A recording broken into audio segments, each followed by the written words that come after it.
empathy. This is very important when we have empathy. The church is very good with empathy, but we don't really understand the meaning of empathy. So let's do that today. Understanding the feelings and needs and concerns of others by responding appropriately. Responding appropriately. In other words, some things you don't need to reply, you need to respond. There's a difference between replying and responding.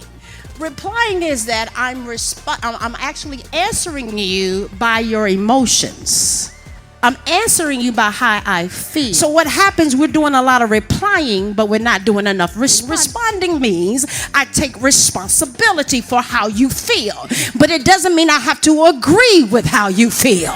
And so now by me responding, I'm saying, now I understand the root of what you're saying, so now I can reply.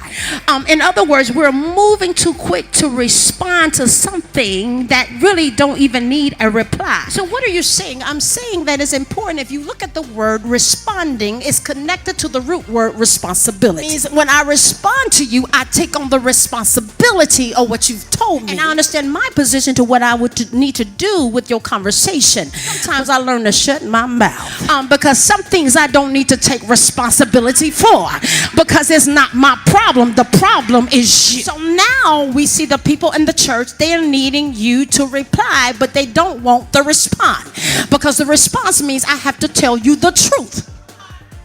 Some people in church rather hear a lie than the truth. Amen. Want to feel good, but they don't want to be educated. Some people, amen, they love sensation, but they don't want no revelation.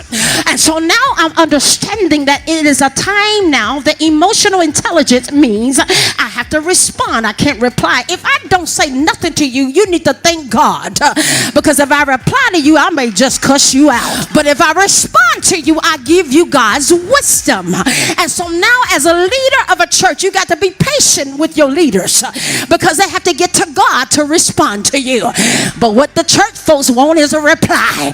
I'm mad the pastor didn't respond. He didn't reply to me. You don't say nothing to me. That's a good thing, boo. I don't say nothing to you, because if I get in my flesh, I may do some stuff to you. But if I would take my time and get in my emotional intelligence, I will hear from God and what God has me to say to you.